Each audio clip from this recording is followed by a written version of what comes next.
The following are the possible causes of hyperbilirubinemia in the newborn infant is overproduction of bilirubin, under excretion of bilirubin, combined overproductions and under excretion, psychological jaundice, breast milk associated jaundice. देखिए 5 बातें इसमें हैं. या तो बाइलरूबिन की ज़्यादा production हो रही है या इसकी स्क्रीशन नहीं हो रही है, और अगर इसकी स्क्रीशन भी हो रही है तो वो कंबाइन कौन सी एरिया से जो हमने ऊपर डिस्कस की उसकी वजह से ये प्रॉपर स्क्रीशन इसकी नहीं हो रही, तो इसकी वजह से ये बॉडी में इसकी जो नॉर्मल वैल्यूज है इसका बढ़ना, बाइलरूबिन का बढ़ना शुरू हो जाता है. ठीक है. साइकोलॉजिकली जॉइंटिस, ये एक्चुअली का मतलब ये है कि जो इन्फेंट की लीवर जो है वो मिच्योर नहीं होता, वो अपना फंक्शन प्रॉपर नहीं कर रहा है, इसलिए इसको साइकोलॉजिकली जॉइंटिस कहते हैं. ठीक है. ब्रेस्ट मिल्क एसोसिएटेड जॉइंट, इसका एग्जैक्ट मैकेनिज्म अननोन है, लेकिन इतना आप कह सकते हैं अगर यही कंडीशन स्टिल एग्जिस्ट रहा बेबी में, तो अगर बाय बर्थ इसको ये हो गया तो और फिर बाद में इसको फीड भी कर रहा है, तो इसको ब्रेस्ट मिल्क एसोसिएटेड जॉइंटिस का मतलब ये कहा गया कि मिल्क इसको तो मिल रहा है, खुराक इसको मिल रहा है, लेकिन मिल्क एसोसिएटेड इसलिए कहा गया है कि वो इससे भी सबसाइड और ख़त्म नहीं हो रहा है. इसका मतलब ये है कि इसकी लीवर स्टिल वही फिनोमिना फॉलो कर रहा है, वही पाथवे फॉलो कर रहा है जो पहले से था. ठीक है. बाकी एग्जैक्ट काजिज ब्रेस्ट मिल्क का अननोन है. ठीक है. कॉम्प्लिकेशन इसका क्या हो सकते हैं? The most common complications of hyperbilirubinemia, kernicterus क्या है? ये एक्चुअली बाइलरूबिन की वजह से ब्रेन डैमेज हो जाता है. ठीक है. बाइलरूबिन एंसेलोपैथी which cause occur when the uncongested conjugated serum bilirubin level exceed than 20 mg per deciliter. देखिए, करेक्टनेस और एंसेलोपैथी दोनों ब्रेन की डैमेज हो जाता है. किस चीज़ की वजह से? बाइलरूबिन लेवल की वजह से. ठीक है. आपको ये भी बताया गया है कि जो अनकंजुनेटेड सीरम बाइलरूबिन लेवल है, यानी कि जो प्रॉपर यूटिलाइज ना होने वाली वो बाइलरूबिन है वो एक्सीड कर जाता है, यानी कि ज़्यादा हो जाता है. कितने से? 20 mg पर डिसीलीटर से. तो फिर कनेक्टिनेस और एंसेलोपैथी की चांसेस ज़्यादा होते हैं. In a small sick preterm infant even in bilirubin level is low range may cause kernicterus. देखिए, अगर फॉर एग्जांपल प्रीटर्म इन्फेंट है, यानी कि पहले से वो इसकी हाइपर बाइलरूबिनेमिया है, तो जो लेवल इसका एल्बुमिन का है, बाइलरूबिन का है, वो कौन सी वैल्यू से वो एक्सीड करके कनेक्टिनेस हो सकती है? 17 mg पर डेसीलीटर से. ठीक है. तो ये इसी ऑब्जेक्टिव्स या शॉर्ट क्वेश्चन में भी आप लोगों से मैं पूछ सकता हूँ कि for example exam point of view से देखे, वो ऐसी क्वेश्चन भी पूछ सकता है कि आपके ख्याल में या as per your knowledge बाइलरूबिन level कितने से इंक्रीज हो के आपकी करेक्टनेस या एंसेलोपैथी काज कर सकता है? तो नॉर्मल में आपको 2-3 ऑप्शंस इसके साथ दे सकते हैं. तो 17 to 20 जो है ये नॉर्मल जब एक्सीड कर जाता है तो फिर उसको कनेक्टेंस एंसेलोपैथी होने की चांसेस बहुत ज़्यादा होती है. ठीक है.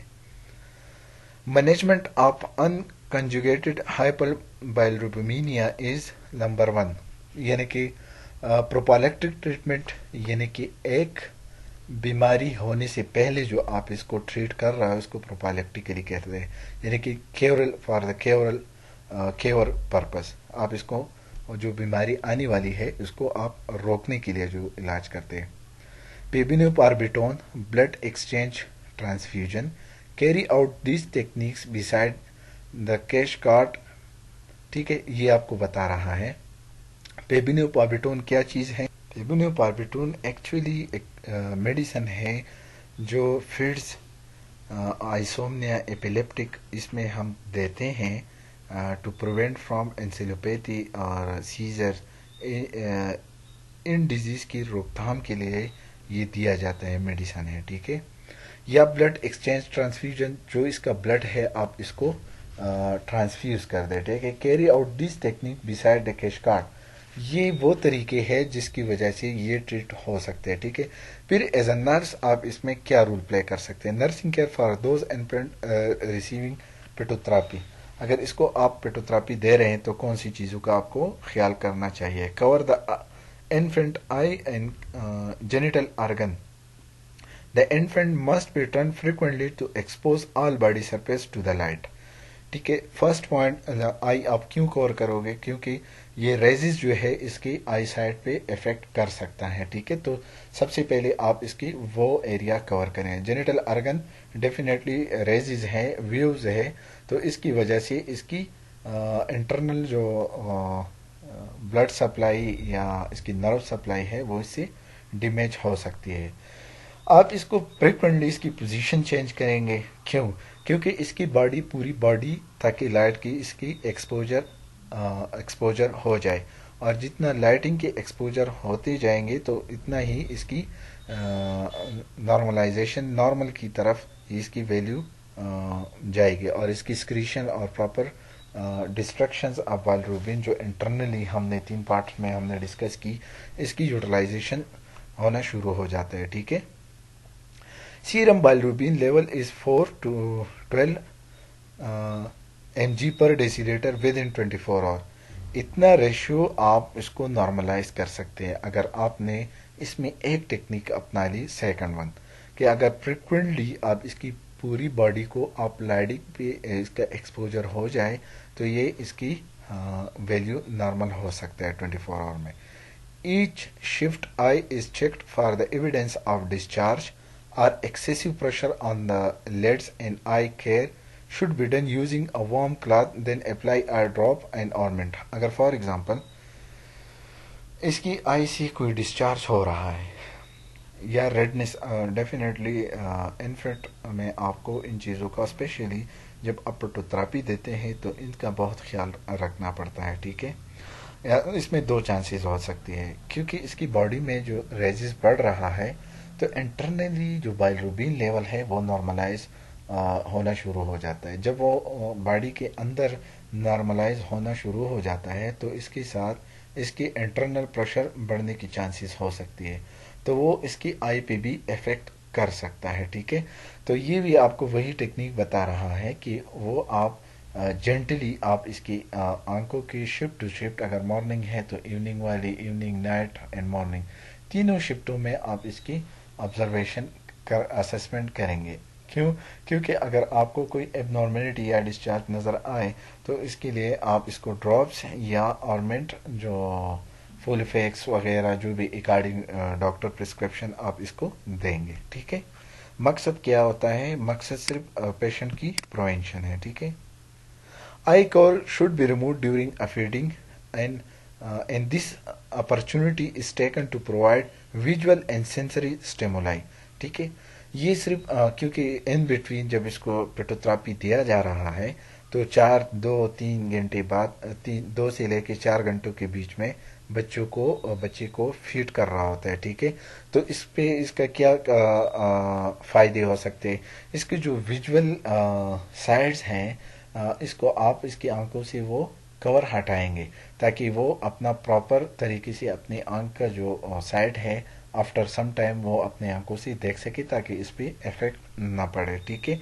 और इसकी जो स्टिमुलेशन है, इसको जो सिग्नल्स मिल रहा होता है वो प्रॉपर तरीके से अपना काम करते रहें, ठीक है। Avoid oily lubricants or lotions on the infant exposed skin because this skin act is a barrier to prevent penetration of light through the skin। इसकी बॉडी पे कोई भी चीज़ अप्लाई नहीं करना है, क्योंकि एक नॉर्मल, अगर आप लोग देखें, एक ट्रेडिशनल प्रैक्टिस होते चला आ रहा है पहले से, कि जब भी बॉडी की बेबी की बॉडी से जो कपड़े वगैरह उतार दिया जाता है तो इसको फिर लोशन या तेल वगैरह से इसको مساج دیا جاتا ہے. تو یہ وہی بتا رہا ہے کہ اگر پروٹوتراپی پہ ایک پیشنٹس پڑا ہوا ہے, بچہ انفینٹ پڑا ہوا ہے, تو اس کی باڈی پہ کوئی بھی چیز اپلائی نہیں کرنا چاہیے, کیونکہ وہ بیریئر یعنی کہ رکاوٹ ڈالتا ہے کس چیز کی, لائٹ کی, پھر وہ پراپر طریقے سے اندر نہیں جا سکتا. ٹھیک ہے, تو ان چیزوں کا آپ کو خیال کرنا ہے. Increase feed in volume and calories at 20% additional fluid volume to compensate for the insensible and intestinal water loss. ظاہر سی بات ہے, اگر باہر سے اس کو ہیٹ مل رہا ہے, ایک تو نارمل اس کی باڈی میں کنزمپشنز ہو رہا ہے, جو اس کی ڈائجیشن, اس کی سانس, ہر چیز کے لیے اس کی پانی کی ضرورت ہوتی ہے, فلوئڈز, انرجی کی ضرورت ہوتی ہے, تو وہ تو لاس ہو جاتا ہے. تو اس لیے اس کو 20% ایکسٹرا فلوئڈ آپ ان کو دیں گے according to their body requirements, according to the body weight, کیونکہ جو انٹرنل لاس ہے تاکہ انفینٹ ڈیہائیڈریشن سے بچ سکے. ٹھیک ہے, intake and I O charting, اس کو ہم سمپلی فارم میں کہہ سکتے ہیں. Intake and output chart, یعنی کہ کتنا آپ اس کو دے رہے ہو اور کتنا وہ اسکریٹ آؤٹ کر رہا ہے. ٹھیک ہے, تو اس سے اس کی کڈنی اور باڈی کی ریکوائرمنٹس, کڈنی فنکشن اور باڈی کی ریکوائرمنٹس کا آسانی سے آپ اندازہ لگا سکتے ہیں. ٹھیک, ہائپوگلائسیمیا, سمپل, ہائپوگلائسیمیا کا مطلب ہے شوگر لیول کم ہونا. ٹھیک ہے, neonatal hypoglycaemia is usually defined as serum glucose level is less than 40 to 45 milligram per decilitre is considered abnormal. اگر شوگر لیول انفینٹ کی باڈی میں 40 سے بلو ہو, ٹھیک ہے, تو اس کو ہم ایب نارمل کہتے ہیں, ہائپوگلائسیمیا ہم اس کو کہہ سکتے ہیں. Untreated ہائپوگلائسیمیا can result in permanent neurological damage and death. یہاں پہ کوشچن یہ ہے کہ اس سے ڈیتھ کیوں کاز ہو سکتا ہے, اس سے نیورولوجیکل ڈیمیج کیوں ہو سکتا ہے. دا فرسٹ ون, شاک ہو سکتا ہے. برین کی خوراک, پہلے لیکچر بھی میں ہم نے ڈسکس کیا ہے کہ برین کو پراپر گلوکوز کی ضرورت ہوتی ہے اپنے پراپر فنکشننگ کے لیے. ٹھیک ہے, اگر آلریڈی انفینٹ ہائپوگلائسیمیا میں ہے, اس کی شوگر لیول کم ہے اور اس کو وہ پراپر خوراک نہیں مل رہا ہے, تو فار سم ٹائم وہ ٹالریٹ کر سکتا ہے, لیکن آفٹر سم ٹائم اگر یہ پرسسٹنٹ رہا اور اس کو آپ نے ٹریٹ نہیں کیا تو ڈیتھ ہو سکتے. نیورولوجیکل ڈیمیج, پیرالائز بھی ہو سکتا ہے.